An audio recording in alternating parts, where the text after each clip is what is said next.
नमस्कार भारत, मेरे प्यारे दोस्तों। मैं हूं हरिराम शर्मा भारतीय और आप देख रहे हैं लोकल आरएनए। आज का दिन कोई साधारण दिन नहीं है। आज का दिन है 26 जनवरी अर्थात हमारा गणतंत्र दिवस। दोस्तों, 15 अगस्त 1947 को हमें आज़ादी मिली, लेकिन 26 जनवरी 1950 को भारत ने खुद से कहा अब हम अपने नियम खुद बनाएंगे। यही वह दिन था जब भारतीय संविधान लागू हुआ और भारत बना संपूर्ण गणराज्य अर्थात गणतंत्र देश। भारतीय संविधान क्यों इतना खास है? भारत का संविधान सिर्फ एक किताब नहीं है, यह करोड़ों भारतीयों की आवाज़ है, उनके संघर्ष और बलिदान की कहानी है, उनके अधिकारों की ढाल है। डॉक्टर भीमराव अंबेडकर और संविधान सभा ने दिन रात मेहनत करके यह संविधान दिया। संविधान हमें देता है बराबरी का अधिकार, बोलने की आज़ादी, सम्मान के साथ जीने का हक और अन्याय के खिलाफ खड़े रहने की ताकत। लेकिन दोस्तों, संविधान सिर्फ अधिकारों की बात नहीं करता, वह हमें कर्तव्य भी याद दिलाता है। गणतंत्र दिवस हमें सिखाता है कि देश सबसे पहले आता है, कानून सबके लिए बराबर है और लोकतंत्र तभी मजबूत होता है जब वहाँ के हर नागरिक जागरूक हो। आज के इस रिपब्लिक डे स्पेशल वीडियो में हम संविधान के 5 सबसे महत्वपूर्ण आर्टिकल्स अर्थात अनुच्छेद के बारे में आसानी से समझेंगे, ताकि भारत का हर नागरिक संविधान को सिर्फ माने नहीं बल्कि समझे भी। 5 महत्वपूर्ण आर्टिकल समझने से पहले मैं आपको अवगत करा दूं कि हमारे संविधान में 470 के लगभग आर्टिकल्स हैं, जिसे 25 भागों में बांटा गया है और इसमें 12 अनुसूचियां भी हैं। तो चलिए चलते हैं। सबसे पहले आर्टिकल नंबर 14 की बात कर लेते हैं। कानून के सामने सब बराबर, राइट टू इक्वलिटी।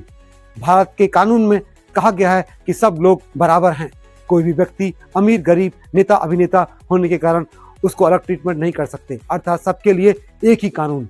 मतलब कहने का मतलब यह है कि भारत में नेता हो अभिनेता हो नागरिक हो गरीब हो अमीर हो, सबके लिए कानून एक बराबर है।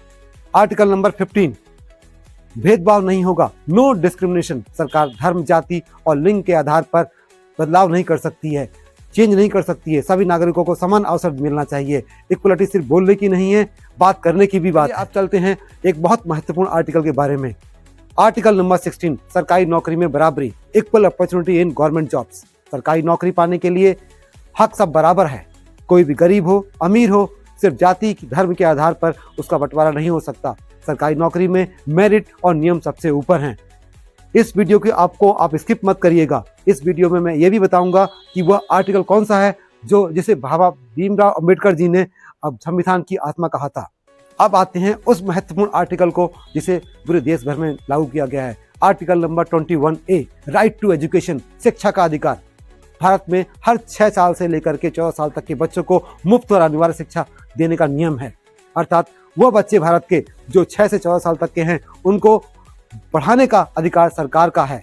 और इस नियम को इसलिए बनाया गया कि सरकार हमारे देश को मजबूत बना सके, इंडिया को मजबूत बना सके। अब समय आ गया है उस आर्टिकल के बारे में बताने का कि जिसे डॉक्टर भीमराव अंबेडकर ने संविधान की आत्मा कहा था। वह है आर्टिकल नंबर 32, संविधान का रक्षक, राइट टू कॉन्स्टिट्यूशनल रेमेडीज।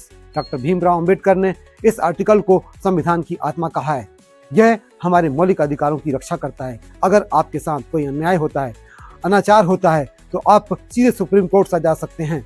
निचली कोर्ट अर्थात सेशन कोर्ट या हाई कोर्ट में अपील करने की आवश्यकता नहीं है।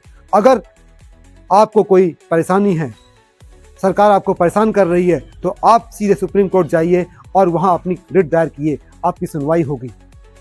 तो आइए आज इस गणतंत्र दिवस पर संकल्प लें, हम संविधान का सम्मान करेंगे, हम अपने कर्तव्यों को निभाएंगे और भारत को ज़्यादा मजबूत बनाएंगे।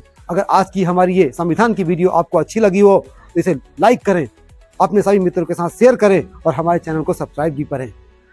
चलिए अब चलते हैं और मिलते हैं एक अगली वीडियो में एक नई जानकारी के साथ एक नई जगह। तब तक के लिए जय हिंद, जय भारत।